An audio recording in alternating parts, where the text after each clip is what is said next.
আসসালামু আলাইকুম dear viewers, আজকের এই ভিডিওতে আমি দেখাবো কিভাবে এই যে কন্ট্রোলারটি রয়েছে মাসিবাস 408 এই কন্ট্রোলারটিকে ক্যালিব্রেশন করতে হয় অথবা কিভাবে প্যারামিটারাইজেশন করতে হয়।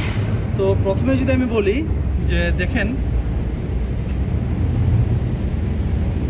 আমি এই যে এই দুইটা button arrow up and down button যদি একসাথে চাপতে ধরি, সাধারণত কন্ট্রোলারগুলোতে এইভাবে চাপ দিয়ে ধরলে 2 থেকে 3 সেকেন্ড মেনু চলে আসে, অথবা এই বাটন ডাউন বাটন অথবা আপ বাটন অথবা শুধু এই বাটন যদি চাপ দিয়ে ধরি কোনোভাবেই এটার মেনু আসতেছে না। তো এই কন্ট্রোলারটা সমস্যা মনে হচ্ছে বাহ্যিকভাবে, কিন্তু আসলে এটা প্রোগ্রামিং করার সিস্টেমটা একটু অন্যরকম। এটা পাওয়ার অফ করে অন করার পূর্বে এই দুটি বাটন টিপ দিয়ে ধরে রাখতে হয়, তখন এটার মেনু আসে। এই যে আমি নর্মাল ধরে রাখলাম, কিছুই আসতেছে না। এখন দেখি এটার পিছনে কী অবস্থা। এই যে আমরা একটু উপরে যদি ধরি, এই যে এখানে দেখেন পাওয়ার বাটন আছে। যদি আমার এখানে ডিরেক্ট কোনো সুইচ নেই, তো আমি এখানকার এই তারটা একটু খুলবো, খোলার পরে আমরা আবার লাগাবো। লাগানোর সময় আমরা এই সাইডের এই দুটি বাটন ধরে রাখবো। হ্যাঁ, পাওয়ারটা খুলে দাও।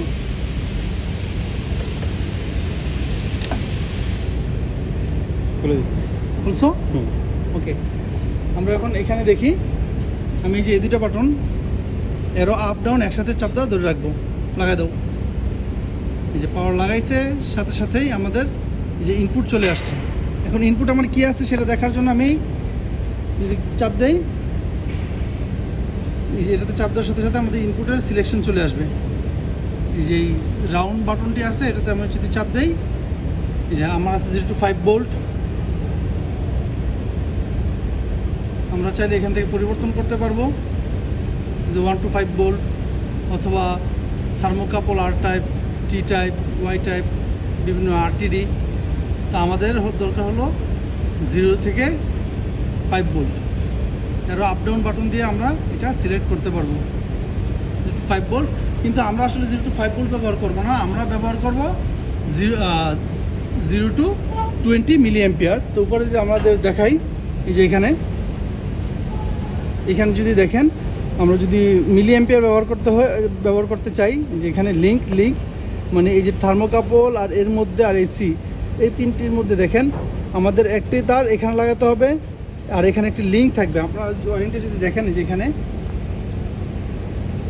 1 আর 2 আর 3, এই 2 আর 3-এর মাঝখানে একটি রেজিস্টার রয়েছে এবং 3 থেকে 4 একটি শর্ট রয়েছে, আর আমাদের 2-এ একটি কানেকশন রয়েছে। তার মানে কি 2, 3 আমাদের কানেকশন থাকবে, মিলি অ্যাম্পিয়ারের কানেকশনটি, এবং এই 2 থেকে 3-এ একটি রেজিস্টার দিয়ে শর্ট থাকবে, কারণ আমরা মিলি অ্যাম্পিয়ার ব্যবহার করব, ভোল্টেজ করব না। আর এইখানে দেখেন 3 থেকে 4 একটি শর্ট রয়েছে, এই জাম্পারটি লাগিয়ে দিব। উপরে যদি আমরা আবার দেখাই, যে আমাদের মিলি অ্যাম্পিয়ারের জন্য 24 ভোল্ট লুপ, 2 ওয়্যার লুপ, যে মিলি অ্যাম্পিয়ার দেখেন এই বরাবর, এই যে 2-এ লাগানো আছে আমাদের পজিটিভ, 3-এ লাগানো আছে নেগেটিভ, এবং এই 3 থেকে 4-এ একটি লিঙ্ক আছে, শর্ট লিঙ্ক। আর এই 2 আর 3-এর মধ্যে একটি এক্সটার্নাল রেজিস্ট্যান্স থাকবে, যে লেখা আছে স্টার দিয়ে 250 ওহমস, 0.1% ইউজ এক্সটার্নালি। এটা আমাদের এক্সটার্নালি এটা ব্যবহার করতে হবে এই দুইটার মধ্যে। ঠিক আছে, এখন আমরা প্যারামিটারে চলে যাই।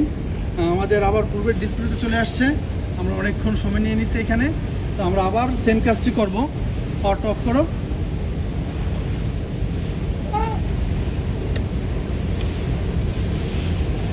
ওকে, করো, হ্যাঁ অফ করো, অন করো। ওকে, আমাদের ইনপুট চলে আসছে। তো আমরা দেখি আমাদের বাকি প্যারামিটারগুলো 0 to 5 ভোল্ট। তারপর আমাদের এখন 0 করব, 0-তে আমাদের 0 রাখতে হবে, 0-তে আমরা 0 রাখবো। এখন স্পেনে আমাদের কত আছে? স্পেনে আমাদের 120ই থাকার কথা, তাই আমাদের চেঞ্জ করার জন্য আমরা এইভাবে আপ ডাউন করে চেঞ্জ করতে পারি। যদি চাপটা ধরে রাখি, দ্রুত আপ ডাউন হবে। আমাদের 120 করার কথা, 120ই আছে।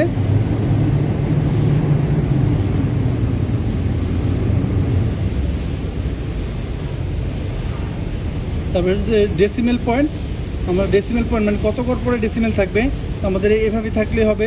আমরা চাইলে এটা পরিবর্তন করতে পারবো, যেভাবে আমরা এটা পরিবর্তন করতে পারবো। আমাদের 1 ঘর ডেসিমেল রাখলে হবে, তারপর আবার ইনপুট। এই হলো এতটুকুই প্রোগ্রাম। এটা এইভাবে রেখে দিলেই কিছুক্ষণ পরে মেইন ডিসপ্লেতে চলে যাবে। তো thanks for watching, Allah Hafiz.